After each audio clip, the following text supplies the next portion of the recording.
Hello, and welcome to another edition of BNEWS In Depth. I'm your host, Rich Hosford. This week we have a hot topic that has stirred quite a bit of interest in town.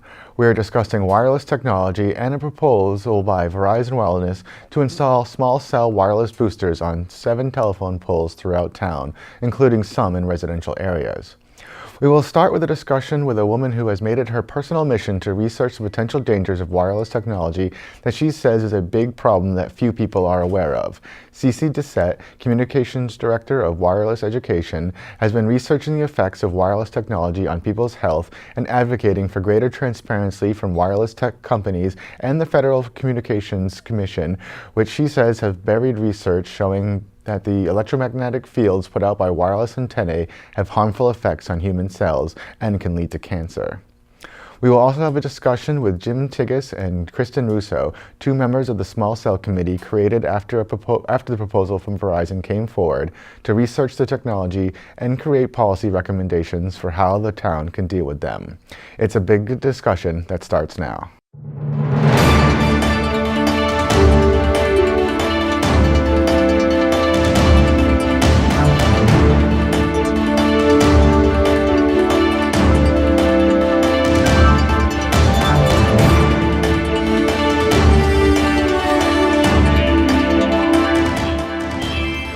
Welcome back. I am now joined by Cece Doucette, the Communications Director of Wireless Education, a woman who has taken a lot of time doing a lot of research onto the dangers of wireless technology. Cece, thanks for joining me. You're welcome. Thanks for having me, Rich. I'm glad to have you here. Can you just sort of talk about how this sort of started for you, this Sure. kind of look into wireless tech? Yeah. When my daughters were in Ashland Public Schools here in Massachusetts, I kept hearing about this 21st century classroom and how our schools and our children needed to have exposure to this new equipment, new technology, in order to succeed in the 21st century. So I was working as a volunteer with our local education foundation, and I jumped in and started running campaigns to get iPads and Chromebooks and wireless infrastructure into our schools. And then I went to work directly for our schools as the district grant coordinator, and I helped run our government grants, but I also heard about Donors Choose, which is crowdfunding for teachers, and I thought, wow, wouldn't that be great if we could get others to help us get what our teachers need in the classroom. So we put it out there and we promoted it, and we got over 100 projects funded for all this new technology. And then at book group one night, a girlfriend of mine who's an electrical engineer said, I'm reading a book called Zapped, and it's starting to make me think there could be something up with wireless technology and health. So it was book group, so I just, made a mental note of it. Mm-hmm. But then I read something else in writing not long after that that echoed the same message, and I thought, wow, if there's anything to this, I would like to know, because I worked a lot to get this technology in. So I went to our IT director and said, what do you know about health issues from wireless? And he said, I've never heard of it, let me go check. And he'd been in the industry for decades. So he comes back and says, the FCC says it's fine.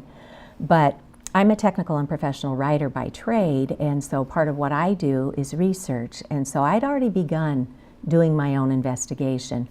And I was finding studies all over the world that were linking wireless technology to cancers, to DNA damage, to heart problems, to infertility, to early onset Alzheimer's, to autism and ADD, ADHD. And what we're learning through the scientific literature is that it hits the central nervous system especially hard.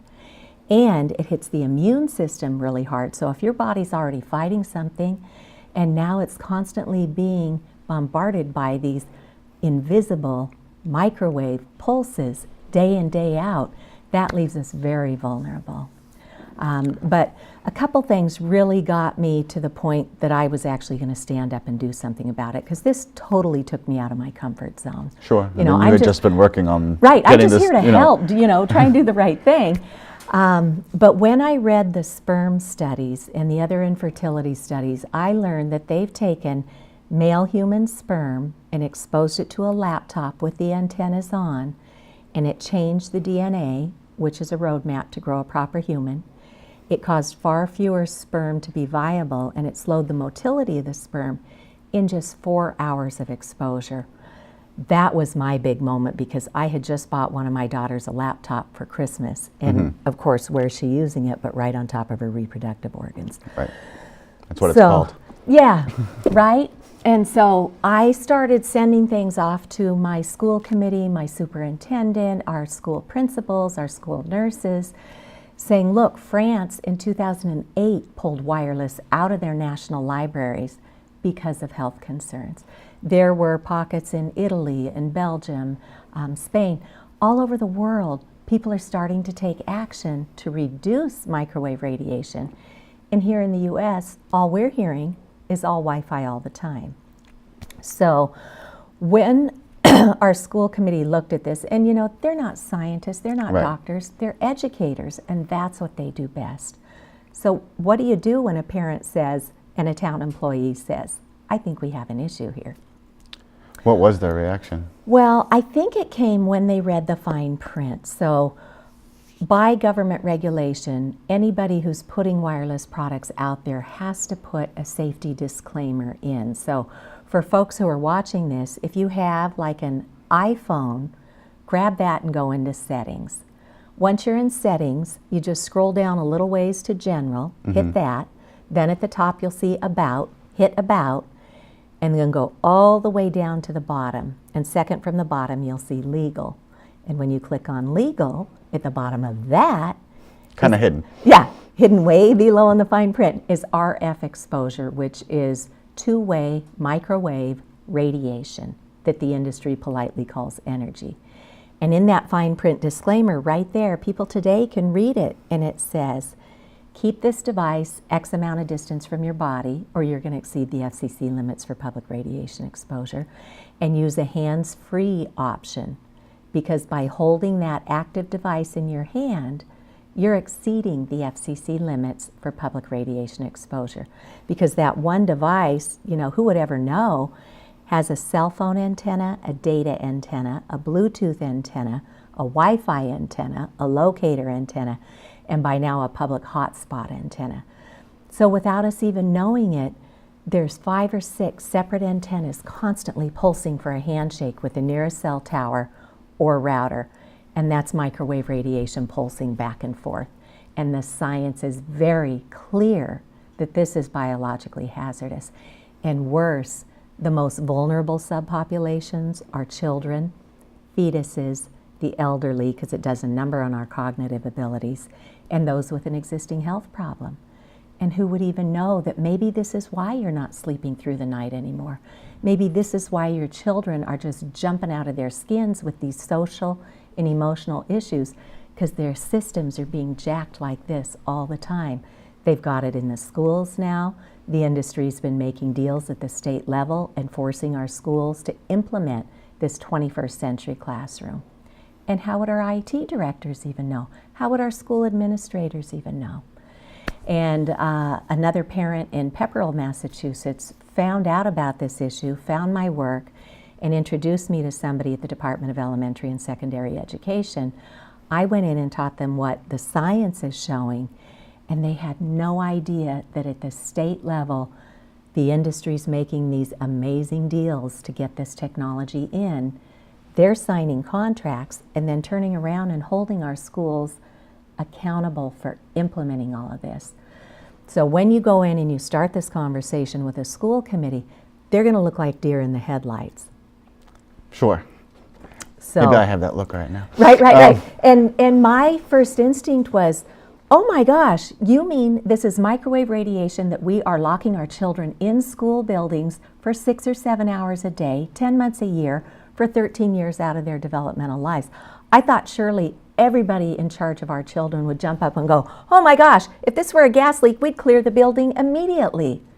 This is another toxin, but it's invisible. You can't see it, you can't smell it, you can't hear it. It's legal, the industry is pushing it on us, and it's very convenient. So who would ever know to even question it? Now, I just want to back up, just as I think there might be a misunderstanding of a lot of people have, because you would think you have a cell phone, and I would imagine most people might think that is just a receptor, receiving signals, not putting out signals. No, Talk a little bit about how it works Yeah, that maybe people wouldn't be aware right. of. It's two-way microwave radiation. So every, few split seconds, your device is going, here I am, where are you? Here I am, where are you? And then there's a beaconing signal out there from the cell tower or the router going, here I am, where are you? Here I am, where are you? And then they make a handshake, Okay. right? One solution might be is don't have that going so often, right? Maybe you can tone that down 90% and still maintain a connection as a first step. Another would be to have everything go into sleep mode or eco mode and not constantly pulsing. How about we only pulse when there's a signal in play? So in Europe, for example, the decked cordless phones, we all kind of got rid of our landline phones Right. with the long cords and stuff on them. And then we got these digital electronic cordless telephones. Anything that says decked on your mobile phone at home, that means it's running off of digital technology, which is pulsing this microwave radiation. In Germany, they've already invented a phone that only pulses when a call is in play, but we've not enabled that technology here in the US yet. So that's a very simple solution. Scale back what we've got while we make plans to hardwire our homes, our offices, our schools, our public spaces, and then only use wireless when you are actually on the go and need it for something urgent. We've just fallen into this nice little honeymoon phase with Wi-Fi that says, all Wi-Fi all the time, why not? Look, you can have it in coffee shops. You can put a chip in your baby's diaper to know if the diaper's soiled. That's 5G and the Internet of Things. Right. They want to connect everything wirelessly with no accountability for the health repercussions. So backing up again, what happened eventually in Ashland? Once you took this information to the school committee and the administration? So they formed a subcommittee, which was wonderful. We had our director of technology, we had our director of curriculum, and we had a seasoned school committee member. She had been our former chairwoman. And when this issue was raised, she knew enough to say, I wonder what's going on at the federal level. She went and looked to see who the top lobbyists are in Washington, D.C. And if you look at the top 100 all time, you see telecom, you see energy, you see technology. And unfortunately, that's kind of how our laws get written these days. Who's got the most money, who's got the most political influence and the greatest access to our legislators. And so back in 1996, the lobbyists helped to form the Telecommunications Act, which said if anybody says, gosh, we're worried about harm from this wireless technology, well, sorry, there's nothing you can do, because look at the law. The law says you can't claim environmental damages. Right. But when our school committee looked at the fine print that comes in all those devices, and it says, keep this device away from your body, they realized they had a legal uh-oh moment, because they've given iPads, they've given Chromebooks, they've given laptops to the children and to the teachers, and put all that wireless infrastructure in. So Ashland, I found out later, became the first in the nation to have this little sign laminated and hung in all of our classrooms. They called it best practices for mobile devices. Turn off the devices when we're not using them. So don't just leave things lying around with these radio frequencies pulsing all the time. Turn the Wi-Fi on only when we need it. How about having a switch on the wall, right? Turn it off unless your lesson involves active internet access, right? Always place the mobile device on a solid surface, because just like the fine print says, you don't want these things on your body. And then, when I was a little kid, my mom always said, stand back from the TV, right? Because even if it's not pulsing radio frequency, just the electric and magnetic field that's put out by our devices is stronger than what our natural electromagnetic field is. So Ashland became the first in the nation. But they're still waiting for higher authorities to advise them what to do, and that would be to simply hardwire our classrooms. You get a much faster signal through an Ethernet cable.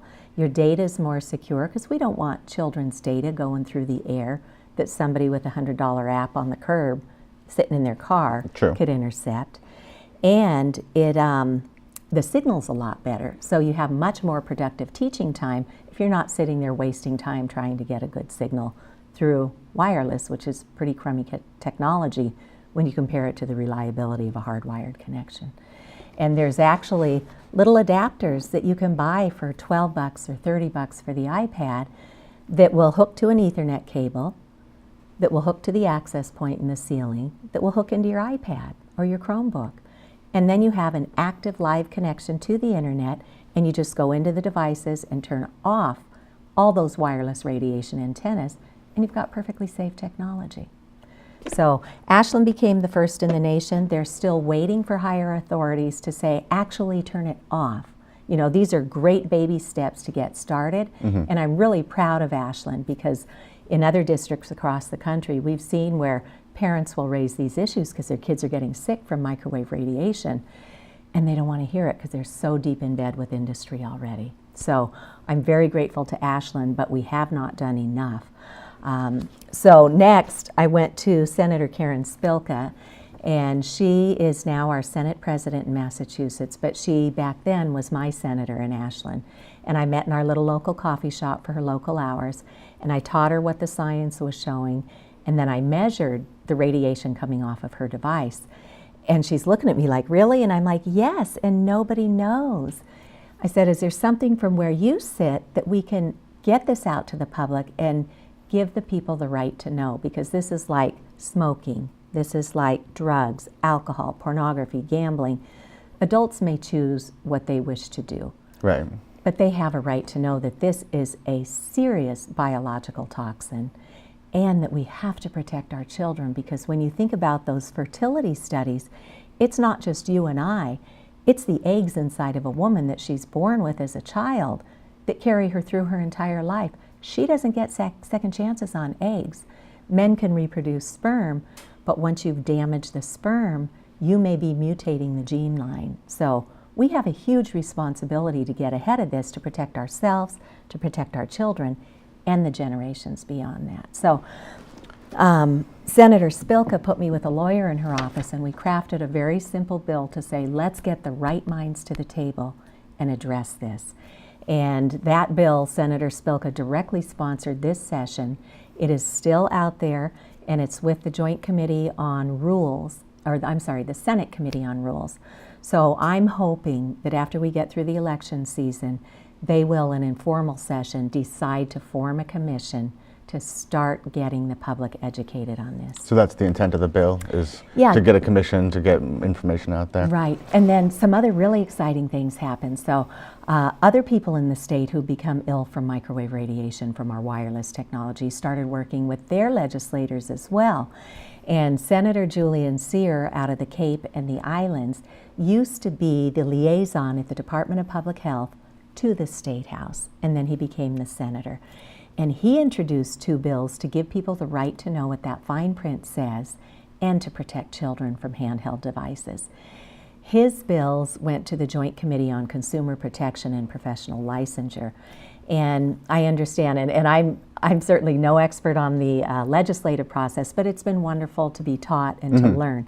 So sometime in February, like the first week of February, the legislators have to report out on all the bills that have been filed.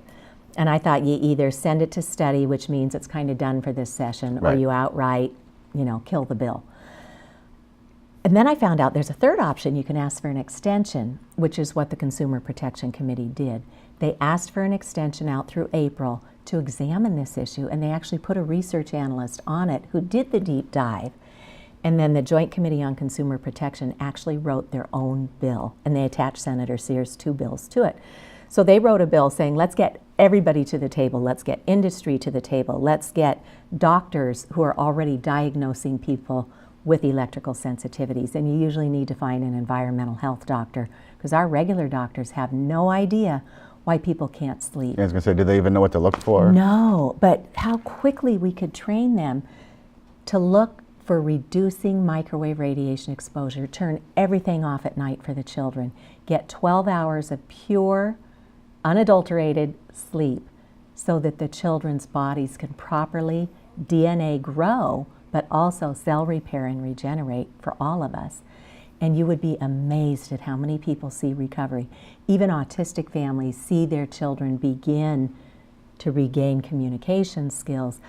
Dr. Toril Gelter out in California had a child who was nonverbal, And after, I think it was like 3 days of clearing out the wireless, the child spoke an entire sentence. So that's a dramatic example, but a lot of people start sleeping through the night again. Parents see behavior issues go way down. And it's as simple as running your technology off of Ethernet cables and turning the antennas off. Turn your router antennas off. Once you plug into an Ethernet cable, just call your internet service provider and say, how do I turn those antennas off? For me, they just sat me down at my computer and said, okay, follow us along. They set me up with my password for my account. And then I just went to wireless settings and turned off those antennas right from my computer. And I think people are going to be, both interested in what you're saying and also have an internal natural reaction, because we're all so used to. I know. I mean, it's hard to imagine sort of like standing in line at the grocery store, for example, and not having your phone. What do you do? How do you approach your technology? How do you sort of like recommend or advise people as far as like, that it's okay to sort of separate themselves from it a little bit? It is, and it's a process, because what we're doing is thinking about changing a social norm, right? It's normal for everybody to use all their technology all the time. That's a huge task. So I tell people, freak out for 10 minutes when you find out just how harmful this is. But what have you got to lose by starting to scale back? The first thing I would suggest is get everything out of your bedroom at night, right? If you have an iPad in there with you, if you have Roku or Chromecast, turn it all off at night. Or if you use your device as your alarm clock, put it in airplane mode, because airplane mode will typically turn off the Wi-Fi antenna, the Bluetooth antenna, the data antenna, the locator, the hotspot, all these things that otherwise are going to do this to you all night long. And what happens is our brain in the wee hours of darkness is meant to release melatonin. Melatonin goes in and regulates our sleep cycle and also picks up the toxins from the day and escorts them out of the body. With this constant pulse of microwave radiation, we're now disabling our body's ability to take care of us while we sleep. So get everything out of the bedroom first of all, and then come around, maybe start putting your router on a timer as a first step. Ultimately, run an Ethernet cable to it and to your devices, and then just call up your internet service provider and say, please help me. I just want to turn off all these antennas that are in that box.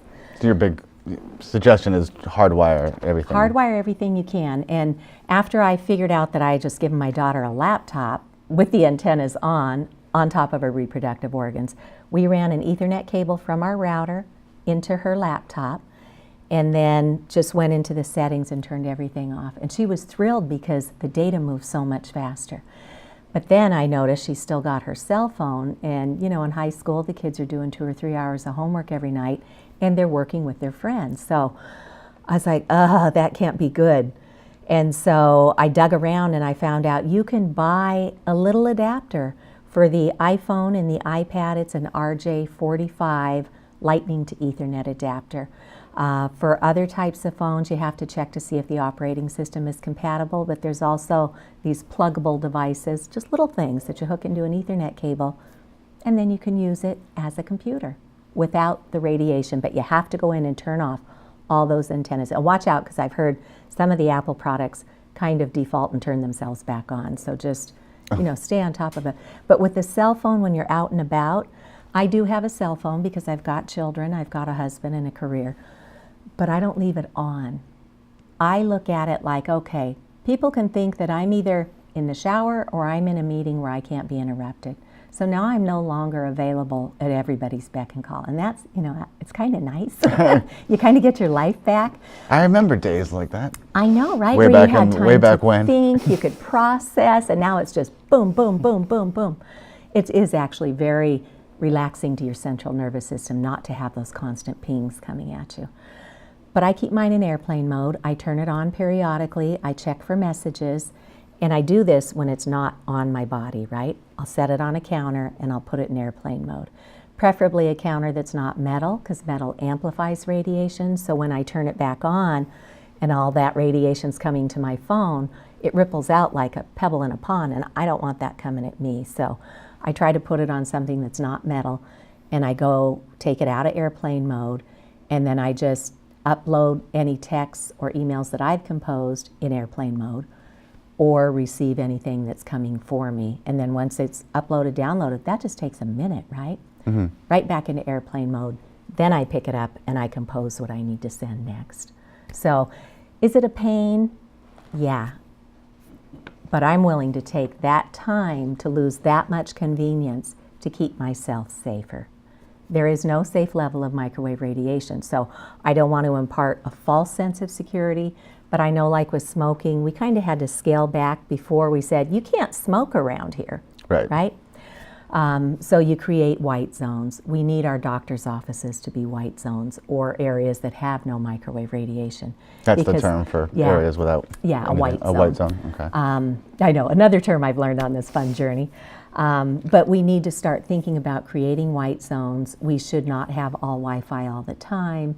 And most importantly, let's get the education out there. And that's what these bills will hopefully do. So the Joint Committee on Consumer Protection wrote their own bill to get the industry, doctors, scientists, our legislators, our school leadership, all at the table and say, okay, what does the non-industry funded science say? And it's funny that you actually have me in the studio today, because this week, the U.S. National Toxicology Program published their final report on a $25 to $30 million study that they've been doing for almost 2 decades.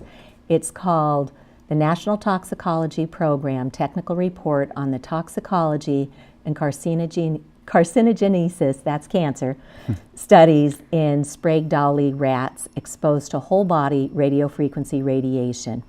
So whole body radiofrequency radiation is what you and I are exposed to day in and day out from all of these different places that wireless has entered our lives.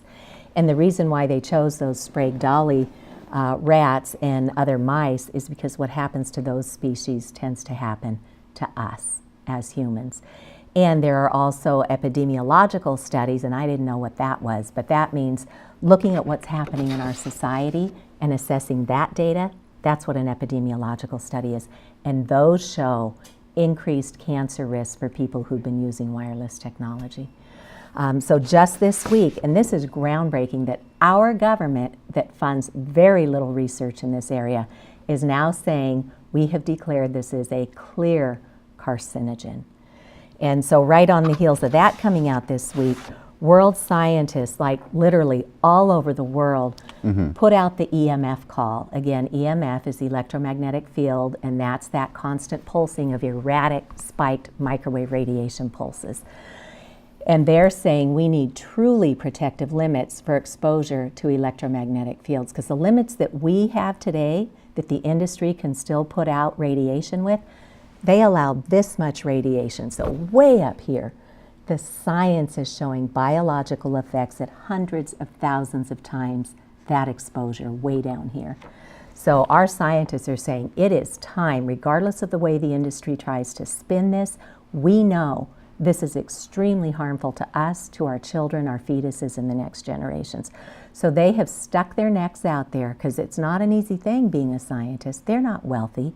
They still need to feed their families, yet they put their names on these appeals to say it is way past time. We need to protect the public. So this appeal just came out this week too, and it's signed by 4 experts. Professor David Carpenter, who's an MD, he's the director at the Institute for Health and the Environment at the University of Albany here in the USA, in New York. Dr. Leonard Hardell is both an MD and a PhD at the Department of Oncology, University Hospital at Örebro, Sweden, and he's also with the Environment and Cancer Research Foundation in Sweden. Dr. Joel Moskowitz is a PhD who's a director in the School of Public Health at the University of California at Berkeley, and he actually sued the California Department of Public Health last year because he knew they had written a health fact sheet to warn the public about cell phones in 2009, and it got suppressed. He sued last year, and it was finally released to the public in December. But you and I didn't hear about it. Well, that was going to be my next. Yeah, and then the last one on here is Dr. Gerd Oberfeld, a physician in the public health department at Salzburg Government in Austria. So these are our world leading experts. These are not industry people. These are not government officials who may have conflicts of interest. So one of the things that you did talk about was that other countries have been taking steps for kind of a while, and we are running somewhat shorter on time. So kind of briefly, what is different in the United States as far as why do we not know as much as other Why don't we know about this? I know, and that was might. one of the niggling things in the back of my mind. Why don't we know about this? Why haven't we heard about this in the media? And then in 2015, Harvard University Law School for Ethics put out a report called Captured Agency. And if anybody just goes online and types in Harvard Captured Agency, it's a free report, 59 pages. And it tells us that the folks who are now running many of our government agencies came from the industry. So the full report name is Captured Agency, How the FCC, or Federal Communications Commission, is dominated by the industries it presumably regulates. So there's this revolving door happening at the federal level where industry's in there getting their agendas put ahead of public health. But we're at a really good point in time because there's a film called Generation Zapped that was released to the public in July. You can go out there now, just go to generationzap.com and you can download it from iTunes, from Google, from Amazon. And in 74 minutes, you'll get a really good education hearing directly from the scientists, the doctors, the patients, public health experts on what this issue is. But just remember, this was a 4-year project. It was put in the can about a year ago, and then it's been, worked through the distribution channels. Even since then, we now have major breakthroughs like the National Toxicology Program study that was backed up by a big study in Italy at the Ramazzini Institute that also found wireless causes DNA damage, brain tumors, heart tumors, and a host of other biological effects. So anybody today can now get to clean information in 74 minutes. So I encourage everybody to watch Generation Zapped. And then I've had the privilege of helping to form a nonprofit out of the UK with some of the world's leading experts called Wireless Education. We have the training available to train our schools, to train our corporate environments. Half an hour, you get the science, the risks, what other countries are doing, and what the medically recommended best practices for technology are. And that's to hardwire when you're staying put, turn off the antennas, and when you're on the go, keep it in airplane mode until the industry brings biologically safe technology to market. So in a half an hour course, you can train an entire school, you can train an entire company, and that's out there ready for anybody at wirelesseducation.org. So that they can just visit that site and take those courses, get the information. I briefly want to hit on a couple extra other points. As you know, here in Burlington, there was a proposal for small cells from Verizon. It was pulled, not because of safety issues, but because of permitting and fee structure that they were opposed to, that the Board of Selectmen wanted to put up. But I'm guessing it's going to come back. Looking ahead, what are some of the concerns that you might have as far as the technology coming down the pipeline? People are talking 5G. Right. So I'm not I'm not very technical, but I understand we have something called spectrum, and that's the bandwidth in the air that allows us to send signals back and forth for radio, for TV, and what runs our cell phones and a lot of our technology today is in 3rd generation and 4th generation technology, so 3G and 4G. Right. They've kind of used all that good spectrum up, and what's left of this microwave radiation spectrum is the millimeter waves. These are little teeny tiny waves, right? So the industry is positioning it that using these millimeter waves, we're going to give you faster downloads, we can carry huge quantities of data, but that doesn't mean they're taking down all the other infrastructure. So we're going to have all these antennas that we've already got up that have been encroaching closer and closer to where we are. But in order for 5G to fly, or 5th generation technology, and use up that crummy end of the spectrum and make more money, right? They need to put antennas inside our neighborhoods every 2 to 12 houses, because these little millimeter waves can't carry stuff very far. Right, they don't travel as long. Yeah, they want to densify this, like literally every 2 to 12 houses, we could have a cell tower right outside our bedroom. So when Verizon put these initial applications in, That's starting the infrastructure for 5G and the Internet of Things. And the Internet of Things looks to put a radio frequency radiation, microwave radiation antenna in just about everything you own. Right. And the big money there is in data harvesting. So now if you have all this wireless data going back and forth, they can take that and sell it to the manufacturers of the products that they want you to buy. So that's the big crux of what 5G and the Internet of Things is. But what they're trying to do at the federal level is to take away home rule rights from our municipalities like Burlington. Burlington was very proactive, and they set up a small cell committee to say... Which will be the other part of this show. Will be a couple members from that. Oh, good. So they'll tell you that they don't really appreciate the fact that the industry is moving hard and fast to take away their rights to say if or where they want anything put in their town, right? Because they want to put a lowball cap on how much the towns can charge to rent space out to the industry. Right. Right? And our towns don't want to be held by that. In addition, privacy is a huge issue with this, because if all of our data is going through the air, that leaves people open to huge privacy issues. And another little secret that the industry probably doesn't want people to know is that the insurance industry has already figured out that wireless radiation is a huge risk. Lloyd's of London, Swiss Re, Lloyd's of London has already put a disclaimer, exclusion 32, and some policies that say, we're not covering anybody for radio frequency damages. So my understanding is that when the telecom companies come into our communities, they, in their contracts, are passing that liability off to our towns.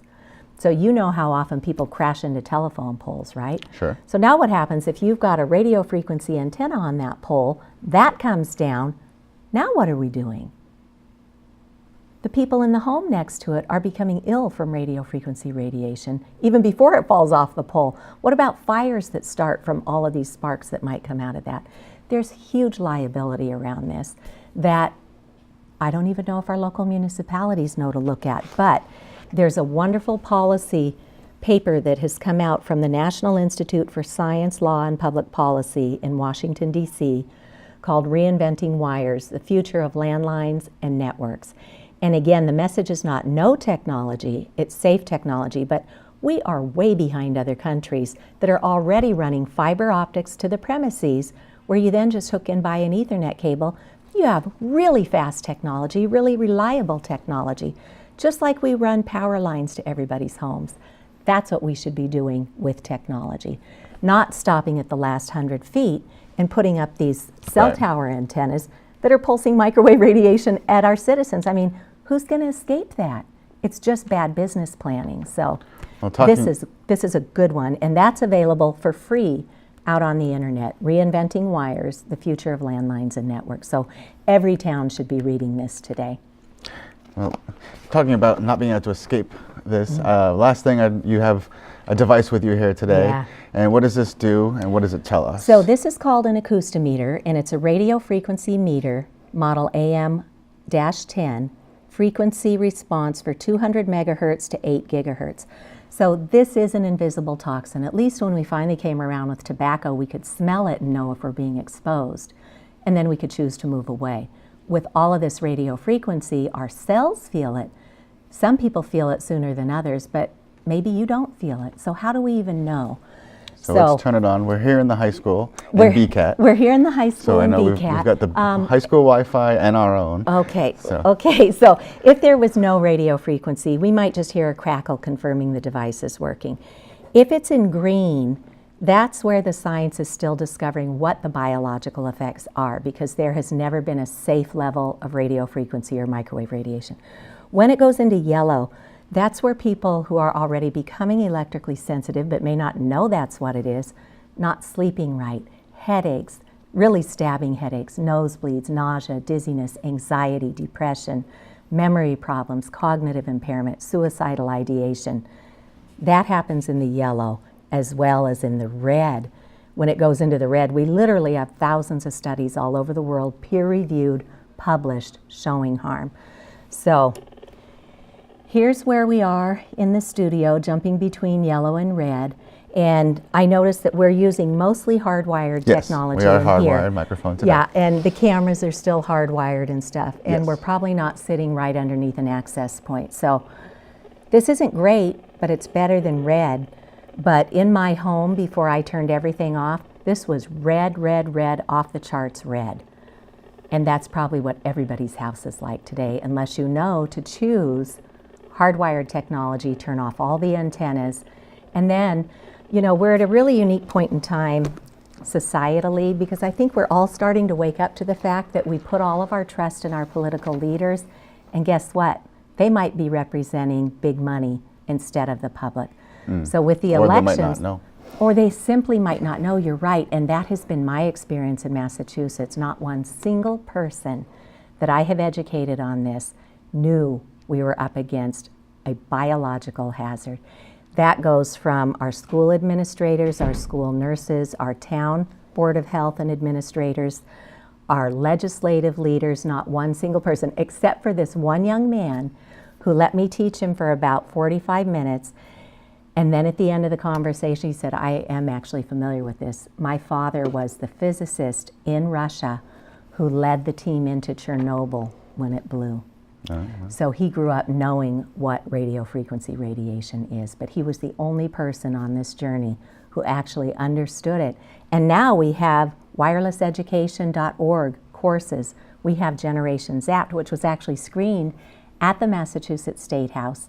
And this summer I was asked to pull together a technology panel to go down to a conference held at the National Institutes of Health for the Health and Buildings Roundtable. And we ran Generation Zapped on a continuous loop. And that was a crowd of people who were from government, who were from industry, who were urban planners, who were doctors, who were architects, who were builders. And they got to start learning about this issue. So we have the information. The information is out there that people can find. Totally out there. We just need to develop the political will to say, okay, we know we love our technology, so we're not going to throw it away, but let's insist on protecting the public and using technology safely. And with these bills that Massachusetts has, we lead the nation. There's actually 9 bills out there. And the Massachusetts Department of Public Health has written 4 public health fact sheets. One for Wi-Fi, one for cell phones, one for cell towers, and one for the high voltage power lines that throw off another form of man-made radiation that's hazardous. We just need to get those released to the public. So please, everybody, contact your local representatives, your local senators, contact your federal senators, and say there's information that we need to pay attention to today, not more science is needed, because it's not. We know conclusively this week this is a clear carcinogen. Now we need to just tip everything off and get it into action and start protecting ourselves. Well, I'm always about encouraging people to get out there and educate themselves and to learn what they can and to be involved. So I hope that you also will watch this, and that'll be the first step. And I want to thank you for coming on and sharing all your research and background information and expertise. You're welcome. And thank you for the opportunity to share this, because I think through conversation, that's how we build coalition and that's how we affect change. So once this is up online, I will put in a comment under it, and I will put links into all the information we've shared. Okay, great. And I have a personal research repository, because I got way in over my head really fast and I couldn't find things that I had read. So no bells or whistles, but you can go in and look at the science, you can look at what the industry is doing, you can look at what other countries are doing, and you can look at the Massachusetts bills and other positive things that we can emulate to fix this problem. All right, and we'll make sure we get those links up there as well. All right. All right, thank you very much. I appreciate it. Thanks for the opportunity. Absolutely. Now that we've heard from one person on her views about wireless technology and the danger it possesses, we turn our attention to small cells. As said, Verizon Wireless had put forward a proposal to install 7 of these single boosters on telephone poles around town. That proposal was pulled after the Burlington Board of Selectmen seemed poised to approve the project with the condition that they undergo an annual recertification with a fee of $270 each. But what are small cells, and why did Verizon want to put them up in town? We reached out to the company for an interview, which they declined, but they did send some information along about the technology. Here is a marketing video they have online about small cells.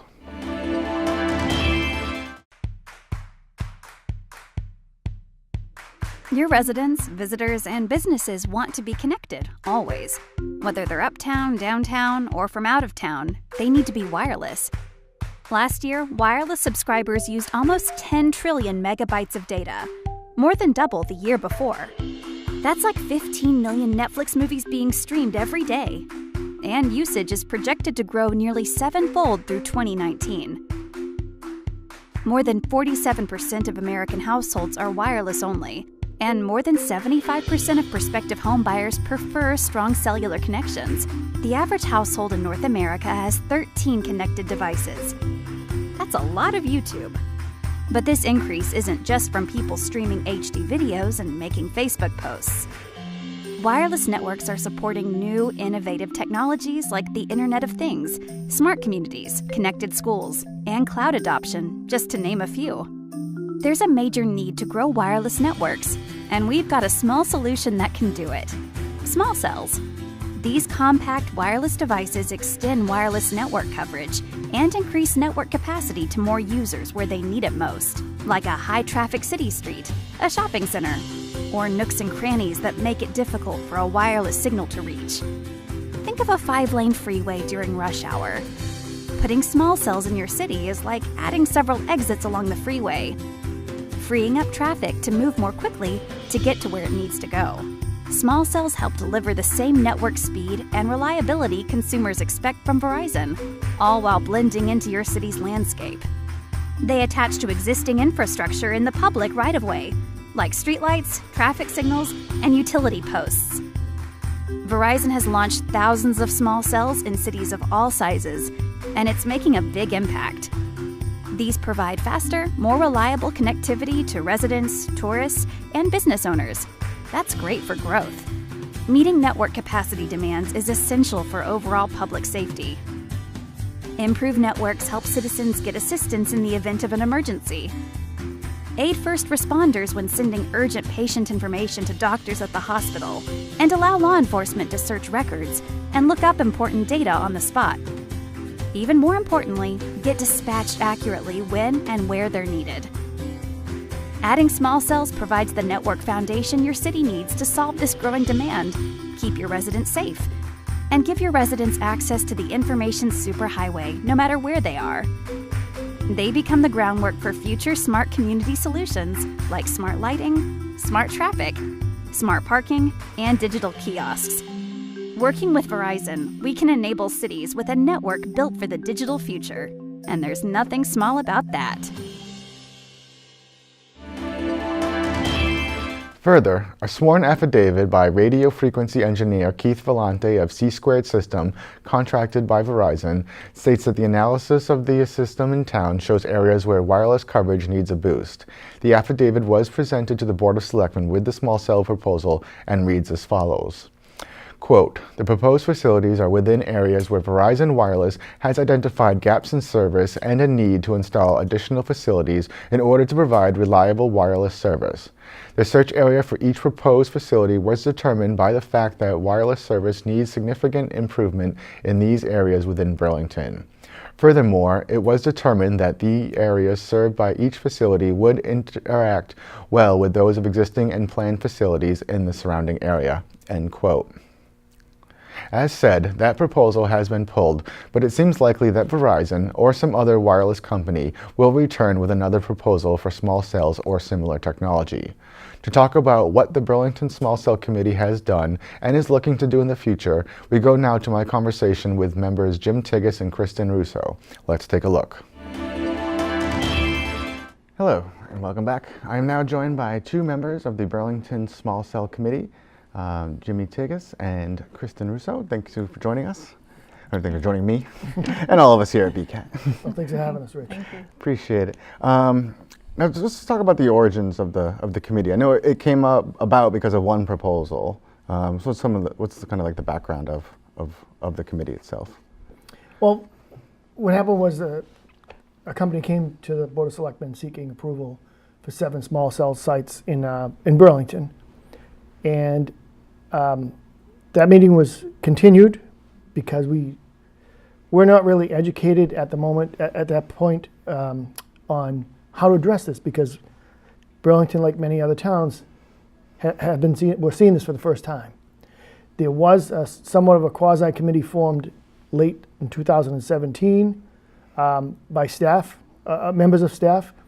And so at the selectmen's meeting, we decided that we needed to form an ad hoc committee to look at small cells, because we know this was the first application and we were pretty confident it's not the last application. So we had to form a committee, and then they tasked me to be the selectman liaison.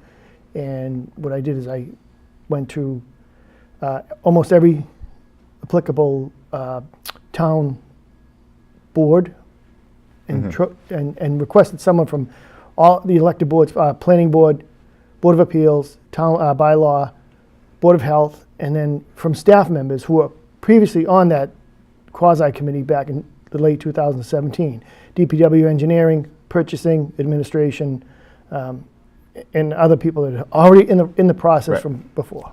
So just trying to gather people who have some sort of perhaps information, expertise, or just an interest. It'll come, as part of the, get as many people in the room to kind of hash this out as possible. Right. And what are some of the, issues that were brought up, in the first couple meetings, or what were some of the things that you wanted to focus on? Well, again, a lot of it had to do with the location of the proposal, of the proposed small cell antennas. They were all grant of locations. They were on public ways, so fell under the Board of Selectmen to grant the grant of location, grant or deny a location. So that was the main thing, was the location, because some of them were near residential buildings and sites. So that raised a few questions. Anything to add? In the past, the town of Burlington's had a wireless overlay.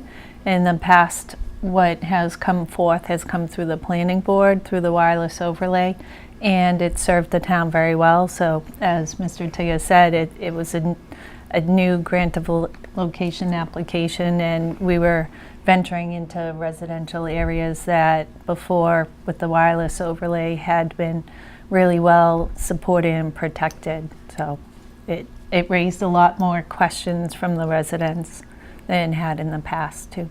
Yeah, that was one of the things that I kind of thought of, because as soon as that came up, I started getting some people, getting in contact with us, try to get, pointing us in certain directions for reporting. Seems like this sort of hit a nerve with some residents. Is that what you've been kind of experiencing as well? That people have a concern about these? Yeah, we have had a couple of residents come to the meeting, actually, and a lot of emails from concerned residents, because they were just worried about, long-term effects and unknown, effects of this equipment that's brand new to us, and brand new to the town. Yeah, and it seemed like a mix of, at the Board of Selectmen meeting, it talked about, just aesthetically, and then also perhaps other concerns that people have, like health concerns. Are those some of the things that the committee decided to kind of take a look at?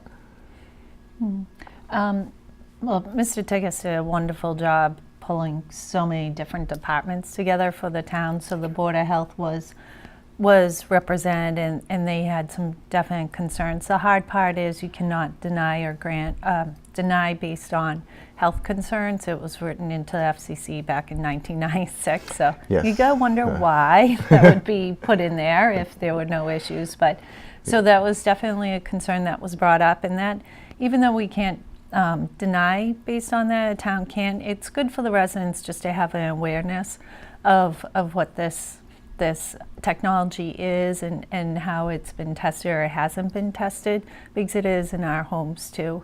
And then a lot of it was the slippery slope. So you have one company here with 7 proposed, and they're saying they'll probably have more being brought together. And then you have other companies right behind them, if you think how many wireless companies there are. So if they can't co-locate on poles the way we've asked them to do with the towers, how many poles on a street will have this? So it really led into a snowball of a lot of other questions based upon that one application.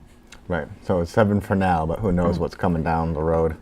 later on as this technology sort of advances, maybe it'll be almost every telephone pole in town is a concern. Well, it's an unknown, so Right. that was a big part. We don't know. So we had to educate ourselves rapidly to try to grasp the situation and try to,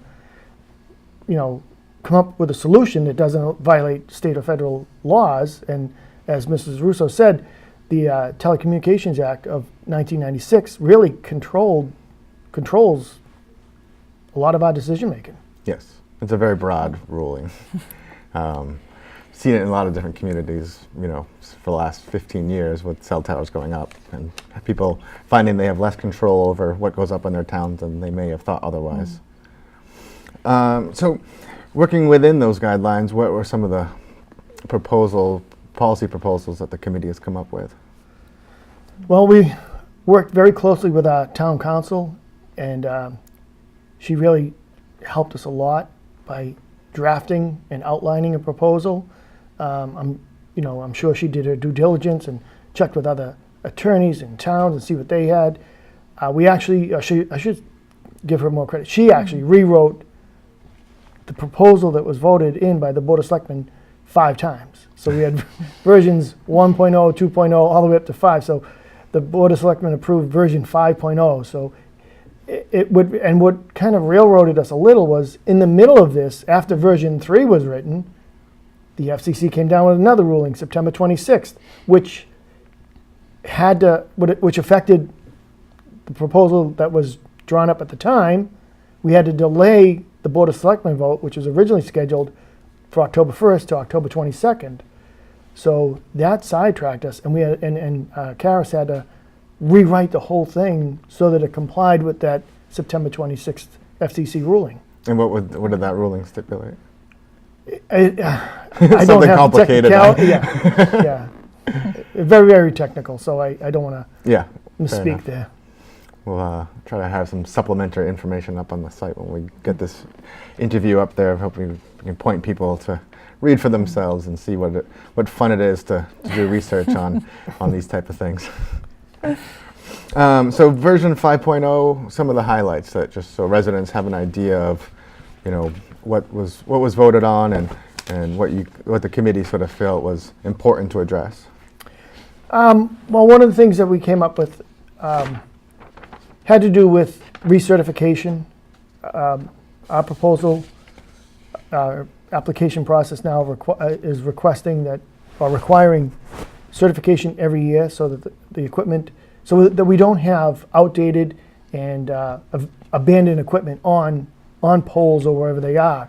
So when the applicant comes back every year, we can certify that the equipment is still working, it's still active. If it's obsolete or not working anymore, we don't want that to stay up there. Right. It's bad enough we have to keep the active stuff up there, never mind keeping obsolete equipment up there. That was one of the proposals.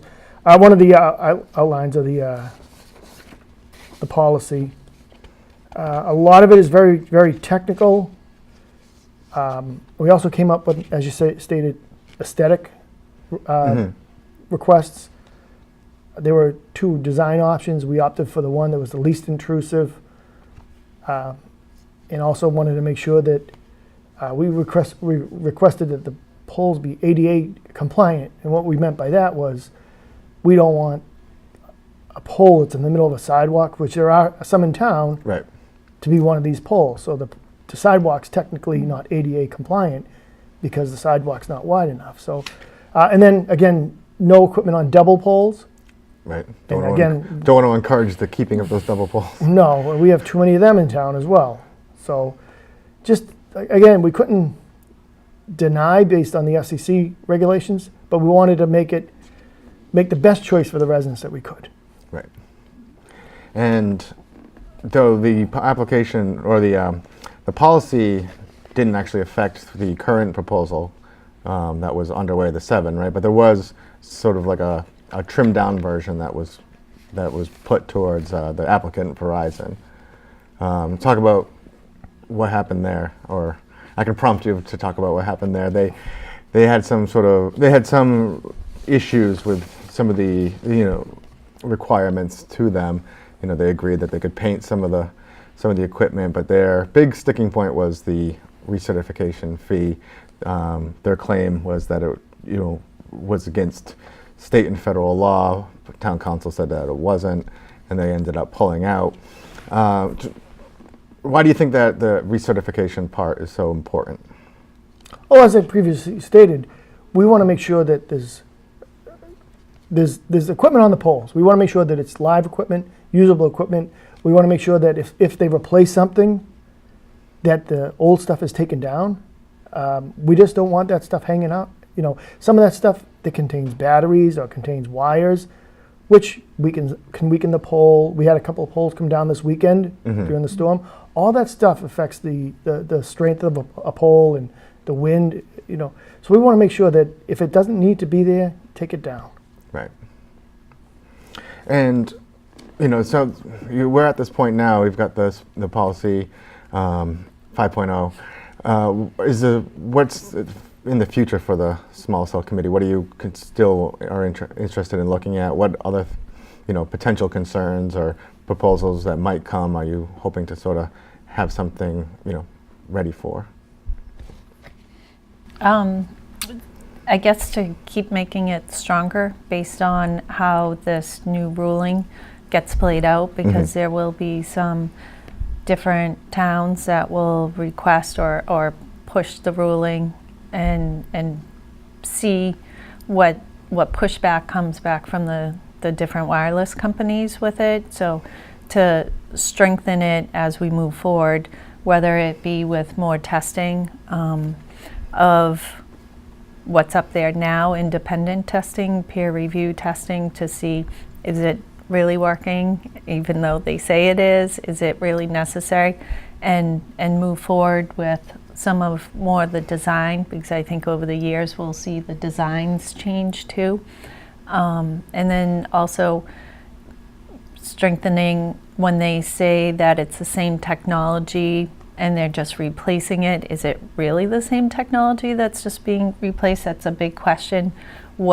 How much of a change still constitutes the same technology? So the ruling, the latest ruling took a lot more control away from the town with the shot clock in terms of how short of a time period towns have to look through this application, and where can we make the town more efficient and work, because the town Burlington is such a strong town with planning and selectmen and the boards that work together. So I really think that's an area that this town can be an example for other towns moving forward too. And the town council, Karis, is really working to see that also. So it sounds like as you're going through this, especially the legal side, that it seems in many areas that local municipalities kind of seem to have their hands tied a little bit. Is that the sense that you get from kind of the FCC rulings? Is that locally there's things that we can do, but not as much as maybe in other areas? Right. They do tie our hands a bit. We're limited in what we can and cannot do. As Kristin stated, the shot clock is new. So one of the proposals that came out of the small cell committee was to look at the town employing a contract employee, someone who's qualified, who can take the applications and is qualified to review them, potentially set it up for a peer review. Someone who is in this field who can say, this application is complete, this application is good, they need to do this, they need to do that. So a contract professional, so to speak, that would work when an application comes in just to review the application. So yeah, not something that's on full time, but I just said contract, that when they come in, we have somebody, or the town has somebody who is very well versed in this to kind of review it and go over Exactly. it. But like you said, there are other areas such as possible health effects and other things that we just can't make any determinations based upon because of current. Can't deny based on that. Can't deny based on current rules. All right. So I think we hit all the highlights or all the high points of the policy recommendation that you feel that the residents, should know? I mean, a lot of it is just, like you said, it's about timing, who they have to put applications to, make sure that there's a lot of input from various town boards and departments. So I think it's sort of trying to make sure everybody has sort of a piece of this. And that seemed to be, along with the recertification process, the chunk of it. Am I correct in that assessment? Well, that was, the Verizon attorney did have an issue with the recertification condition. Right. So when the Verizon application came to the Board of Selectmen, they had 3 choices, basically: to deny, to approve, or approve with conditions. The small cell committee looked at their application, came up with 6 conditions, and the consensus of the group when we discussed this was to approve it with these 6 conditions. And that was offered to Verizon the night of the 22nd. I made a motion to approve it with the 6 conditions: double poles, the certification, the aesthetics, the color, and stuff like that, Right. and the ADA requirements. And after we made that motion, the Verizon attorney, the attorney representing Verizon, withdrew his application.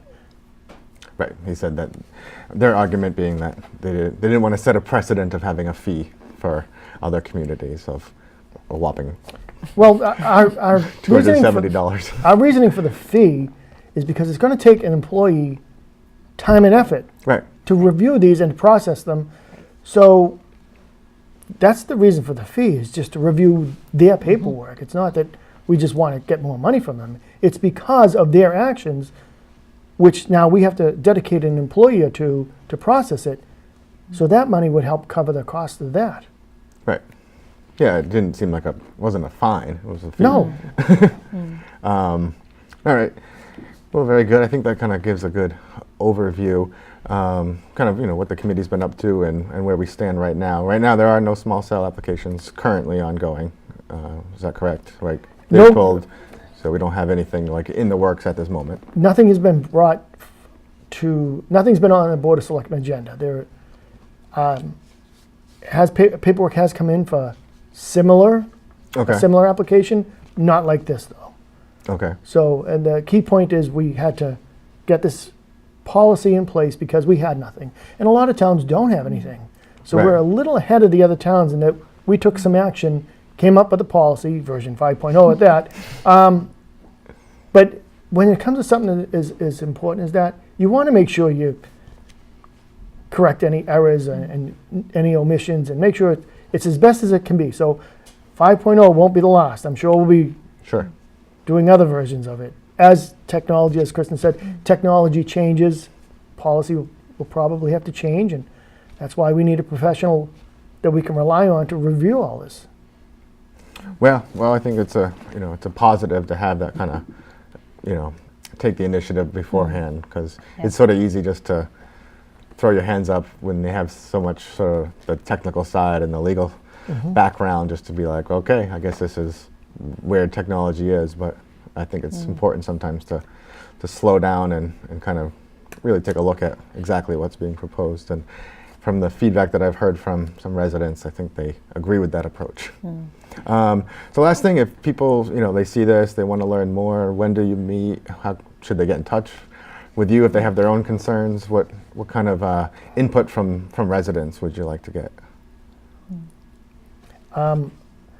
They can email me or they can email the Board of Selectmen, and Betty will make sure I get it. And I share everything with the committee. We are, as Kristin said, our next area of interest for the committee-wise is to look at design standards. We met a lot and discussed a lot to get the proposal in place. And Karis really did, a fantastic effort getting this done. So we'll probably meet some point in December to set the roadmap for the future of the committee on the design standards and just see what comes in. Right now, any application that comes in, and again, this could be challenged Of course. through the FCC or a court or whatever. And I'm sure at some point, whether it be Burlington or another town, there'll be a challenge on their regulations, their policy, whatnot. But right now we have a policy in place which didn't exist a month ago. So we have that, and any application now will have to go through the policy. Great. Well, I imagine that residents will continue to be engaged on this because I've seen a lot of interest and heard a lot of people sort of expressing concerns. So I think it's important work, and I want to thank you guys for coming on and explaining a little bit of it, and taking the time to talk to us and let people get as fully formed a picture as we can. So I appreciate it. Thank you very much. And thank you. Thank you for bringing forward to the residents Right. too. Thank you. Well, that's what we like to do. Right. Thank you. Thank you. And there you have it, a look at wireless technology, small cells, and how Burlington is dealing with the new technology. This discussion is certain to continue into the future, and we will cover it here at BNEWS. I'd like to thank my guests Cece Doucette of Wireless Education and Jim Tigges and Kristin Russo of the Small Cell Committee. I'd also like to thank all of you for watching. We will see you next month on the next edition of BNEWS In Depth.